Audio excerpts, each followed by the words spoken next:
महाप्रसाद जन्ने सर्वसौभाग्ये वर्धिनी आदि व्याधि हरा नित्यम तुलसी तवम नमोस्तुते। जय श्री राधे, जय श्री कृष्णा। दोस्तों, तुलसी माता का विवाह शालिग्राम जी के साथ 24 नवंबर 2023 को करवाया जाएगा। तुलसी माता के विवाह को सबसे शुभ माना जाता है, क्योंकि ऐसा करने से न केवल भगवान विष्णु बल्कि माता लक्ष्मी और तुलसी माता का भी आशीर्वाद प्राप्त होता है और लक्ष्मी माता बहुत ज्यादा प्रसन्न होती हैं। इतना ही नहीं, तुलसी विवाह कराने से कन्यादान जैसे शुभ फलों की भी प्राप्ति होती है। तो चलिए जानते हैं कि किस किस को ये जो तुलसी विवाह है वो बिल्कुल भी नहीं करना चाहिए, जिससे आपके घर में परिवार में परेशानियां आ सकती हैं। दोस्तों, तुलसी विवाह को हिंदू धर्म में अति शुभ माना जाता है, क्योंकि तुलसी विवाह के साथ ही हिंदू धर्म में विवाह जैसे मांगलिक कार्य शुरू होते हैं। इसके अलावा तुलसी माता का विवाह शालिग्राम जी के साथ कराने से पुण्य की प्राप्ति तो होती ही है, इसके साथ कन्यादान जैसे महादान का पुण्य भी मिलता है। लेकिन क्या आपको पता है कि तुलसी विवाह अकेले नहीं कराया जाता है, क्योंकि शास्त्रों के अनुसार विवाह में जब भी कन्यादान या विवाह के कोई अन्य कार्य किए जाते हैं तो वह जोड़े से किए जाते हैं, यानी उसमें पति और पत्नी का एक साथ रहना आवश्यक है, क्योंकि तुलसी माता का विवाह शालिग्राम जी के साथ पूरे विधि विधान से किया जाता है। इसके साथ ही शास्त्रों में यह भी वर्णित है कि यदि कोई कुंवारा लड़का या कुंवारी लड़की तुलसी जी का विवाह अकेले करती है तो उसे इसका कोई भी लाभ प्राप्त नहीं होता है। इसके अलावा तुलसी विवाह वही लोग करते हैं जिनके कन्या संतान नहीं होती। वह लोग माँ तुलसी को अपनी बेटी समझकर उनका विवाह करके कन्यादान का फल प्राप्त करते हैं। लेकिन यदि आप अकेले हैं या आपका विवाह नहीं हुआ है तो आप माता तुलसी का विवाह शालिग्राम जी के साथ नहीं कर सकते। यदि आप तुलसी विवाह के दिन पुण्य फल प्राप्त करना चाहते हैं तो आप तुलसी विवाह के दिन तुलसी का दान अवश्य कर सकते हैं।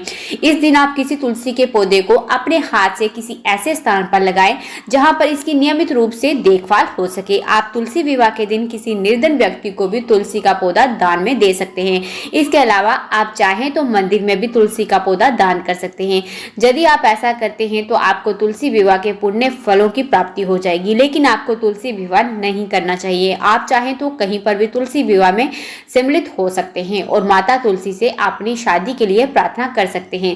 इस दिन यदि कुंवारी लड़की माता तुलसी पर चढ़े श्रृंगार को अपने पास संभाल कर रखती है तो उनका विवाह शीघ्र हो जाता है। लेकिन कुंवारी लड़कियों को इस श्रृंगार का उपयोग नहीं करना चाहिए।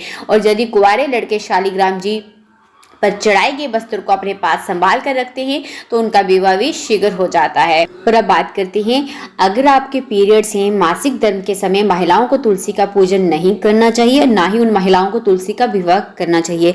इस संदर्भ में महाभारत कालीन एक कथा आती है जब युधिष्ठिर द्रौपदी समेत समस्त पांडवों को जुआ में हार गए थे और दुर्योधन ने इस दौरान द्रौपदी को सभा भवन में बुलाया था। तो उस समय पर द्रौपदी रजस्वला स्थिति यानी मासिक धर्म के दौरान एक कपड़े में लिपटी अन्य स्त्रियों से अलग रह रही थी। उस समय उसने किसी तरह की पूजा तो दूर अपने किसी बड़े से आशीर्वाद लेने के लिए भी नहीं गई थी। प्राचीन काल में ऐसी स्थिति में महिलाओं को ऐसी स्थिति में सबसे अलग रहना पड़ता था। इसलिए मासिक धर्म के समय महिलाओं को तुलसी पूजा नहीं करना चाहिए। ऐसी स्थिति में पूजा करने वाली महिलाओं को पाप लगता है और सुहागिन महिलाओं के लिए तुलसी पूजा बहुत ही महत्वपूर्ण मानी जाती है और विधवा महिलाओं को भी तुलसी का विवाह नहीं करना चाहिए। साथ ही में अगर आपने हिंदू धर्म के अनुसार विवाह के समय 7 फेरे नहीं लिए हैं तो ऐसी महिलाओं को भी तुलसी के आसपास गलती से भी नहीं जाना चाहिए। ऐसी महिलाओं को तुलसी पूजा नहीं करनी चाहिए। बगैर 7 फेरे लेने वाली महिलाएं तुलसी से दूर ही रहनी चाहिए। अगर आपने कोर्ट मैरिज भी की है तो भी आप तुलसी पूजा करने के अधिकारी नहीं हैं। ऐसी महिलाएं पहले अपने पति के साथ 7 फेरे लें और उसके बाद तुलसी की पूजा करें।